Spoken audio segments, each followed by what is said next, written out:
morning. Naglalakad na nga pala kami dyan ni Biboy papunta sa crossing. Dahil doon na kami magkikita ni Uning papunta sa Naga. Pupunta nga pala kami dyan ng Naga para magsimba. Kakaalis pa nga lang namin sa bahay ay uminom na agad si Biboy ng baon niyang tubig. Pagdating nga namin sa simbahan ay wala kaming nakitang mga tao na magsisimba. Kaya nga pala kami magsisimba ngayon dahil birthday ko. Dahil nga holiday ang birthday ko, akala namin ay walang misa. Yun pala ay maaga lang kaming dumating dahil 5:30 pa ang misa. Hindi na nga namin hihintay ang misa dahil gagabihin kami. Kaya naman nagdasal na lang ako bago lumabas. Pagkalabas nga namin ay bumili na lang kami ng kandila para magsindi bilang pasasalamat kay Lord. Nagsindi nga din pala dyan ng kandila si Biboy at si Uning. Nagdasal nga pala ako dyan para magpasalamat sa lahat ng binigay na blessing sa akin. At humingi na din ako ng guidance para sa lahat ng pangarap ko na gusto ko pang maabot. Sobrang gaan nga sa pakiramdam na makapagsimba lalo na kapag birthday mo. Pagkatapos nga namin magsimba ay umalis na din kami. Sumakay na nga pala kami dyan ng tricycle papunta ng SM. Pagkababa nga namin ng tricycle ay naglakad na kami papasok ng SM. Sabi ko nga kay Uning, ngayon na naman lang ako nakapasok dito. Sa pagkakaalala ko nga ang huli kong pasok dito sa SM ay nung hinatid ko pa si Richard papunta ng Maynila. Nagpicture nga muna kami dyan ni Biboy habang nakipagkwentuhan si Uning sa kakilala niya. Pagkatapos ay bumili nga pala kami dyan ng cake para daw i-celebrate namin yung birthday ko. Ako nga pala dyan ang pinapili ni Uning ng cake na gusto ko pero kunwari daw ay surprise. Pagkabili nga namin ay lumabas na din kami. Dito na lang nga kami kakain sa Jollibee. Pinaupo ko na nga muna dyan si Biboy bago pumila para mag-order ng kakainin namin. Pagka-order nga namin ay naghintay lang kami ng ilang minuto at dumating na din agad yung pagkain namin. Pagkakuha ko nga ay nilagay ko na sa lamesa namin. Kumuha na nga pala dyan si Biboy ng kakainin niya dahil kanina pa nga yan nagsasabi na gutom na daw siya. Hindi pa nga kami dyan nagsisimulang kumain ni Uning dahil hinihintay pa namin yung order na spaghetti. Pero si Biboy nga ay nauna nang kumain.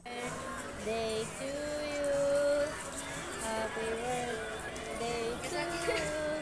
Kinakantahan nga pala ako dyan ni Uning ng happy birthday habang binubuksan ko yung cake na binili niya. Nahirapan nga pala ako dyan ng pagtanggal ng cake sa loob ng karton kaya tumayo na ako para madali. Pinablow nga pala sa akin dyan ni Uning ang kandila kahit walang sindi dahil wala nga kaming dala kahit posporo. At si Biboy naman ay bihis sa kanyang pagkain kahit nagkakantahan pa kami. Tumunog na nga pala dyan yung parang beeper sa Jollibee kaya naman kinuha ko na yung spaghetti na order pa namin. Kahit nga hindi ako mahilig sa spaghetti ay kumain pa rin ako dahil pampahaba raw ito ng buhay kapag kumain ka nito sa birthday mo. Nakatatlong subo lang siguro ko dyan ng spaghetti at binigay ko na din ito kay Biboy dahil nga hindi ako mahilig sa ganito. Pagkatapos nga ay kumuha ulit ako ng kutsara tinidor na gagamitin ko sa pagkain ng kanin. Nagsimula na nga pala kami dyan kumain ni Uning habang si Biboy ay patapos na din ng kanyang pagkain. Habang kumakain nga kami dyan ay nagkikwentuhan kami ni Uning. Sabi ko nga kay Uning kung hindi pa ako nag-birthday ay hindi pa kami magkakaroon ng time para magkita. Dahil nga may kanya-kanya na kaming trabaho at hindi sabay ang day off namin kaya ngayon na naman lang kami nagkita. Hindi nga kami kumpleto ngayong tatlo dahil nasa barko si Juby nagtatrabaho. Kaya naman video call na lang namin siya para makausap at makamusta. Marami pa nga pala kami dyan na pagkwentuhan ni Uning habang kumakain. Ayan nga at sumilip pa si Biboy sa camera. Pagkatapos nga namin kumain ay lumabas na rin kami para umuwi. Dahil gabi na nga din at baka mahaba na ang pila sa bus. Sobrang saya na naman nga ng puso ko dahil kasama ko yung mga taong importante sa akin. Hanggang dito na lang. Bye-bye. Thank you for watching. Please don't forget to like, share, and subscribe to our YouTube channel, Maychard.